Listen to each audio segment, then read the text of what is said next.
Hey, good morning. Let's go over today's trade plan. So in the overnight session, we saw that the market was fairly balanced, with the sell side being a little bit more dominant within the overnight range. Heading into the open, the larger time frame bias continues to be bullish, but in the short term, the selling pressure that we've seen in the overnight session can continue for a test of the 51.5 to 53.5 initial support zone. The volume overnight so far has been fairly light, and if that theme continues into the regular trading hours session, then the market can simply balance again and continue balancing within this recent range. So in the event of a push down into 51.5 to 53.5, responsive buyers can still be active as long as the market is not showing us signs of a short-term balance breakdown and there is not any extreme weakness in the market. So 51.5 to 53.5 in that case would be a spot where buyers could enter, and that could be a long setup targeting a move back into the 62 quarter to 64.75 pre-market resistance. So immediately off the open, that is going to be the first area of resistance that also marks the previous close and the previous VPOC at 64.75. So that is short-term resistance heading into the open. If we can break above 64.75 and get a breakout above the pre-market resistance zone, then we can go up, test yesterday's high at 67.5, the naked VPOC at 69, and if there's enough momentum behind the move, then possibly even the recent high at 71.5 to 73.5. Now, in the event of a break below 51.5 to 53.5 zone, it would not affect the larger time frame bias, which would continue to be bullish.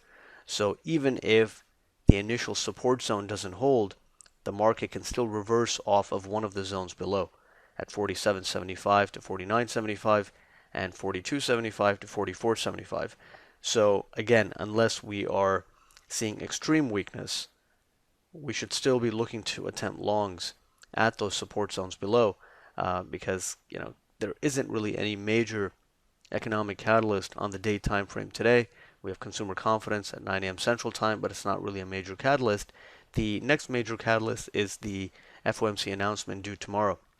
And typically ahead of it, we don't get a change in the short-term trend. So for that reason, and given the larger time frame bullish bias and just the magnitude of the recent breakout, we are still going to continue leaning on that bullish bias at the key support areas and looking for a move back up into the short-term resistance zones. So we still have to be careful on the short side, especially initiating a short at an aggressive price like Friday's low 56.75. That is a bit risky. It goes counter to that overall bias, and the location is fairly poor. So unless you have clear momentum in your favor and sustained downside momentum in your favor, the short side can be difficult and it still carries more risk. Now, we know that the Russell has been relatively weak to the other markets, and that theme has continued. It's still trading within its recent range and within its current balance area. And as long as it's not breaking the balance area, as long as it's not breaking below the 1141, 1140, which are the recent lows in TF, it can still continue balancing and then eventually still put in a catch-up move and catch up to the other markets, or at least partially catch up to the other markets.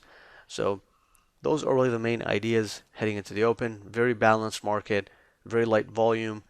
Typically we get little to no follow through on directional movement when the volume is light, and that's another reason to look for fade setups and long setups at the key support zones. That if the volume remains light, then it's even less likely that we'll get a big range extension on the downside. And that's why even if the initial support zone doesn't hold, we'll still look for reversal setups and long setups off of the support zones below. Now the target will be defined based on how weak the market is in real time. So in the event that we get a stronger pullback and a deeper pullback into one of the zones below, then the target could be 56.75. But if we reverse off of the initial support zone of 51.5 to 53.5, and that's if the market actually heads lower, then we can target 62 quarter to 64.75. So those are the main ideas heading into the open. Let's see if this overall bullish structure can still remain intact. And let's keep a close eye on the volume situation off the open just to see whether it's remaining fairly light or if we are getting a pickup, especially after the consumer confidence report is out of the way. So those are our main thoughts. Let's see if that overall bullish bias continues to remain intact, and we'll take it from there.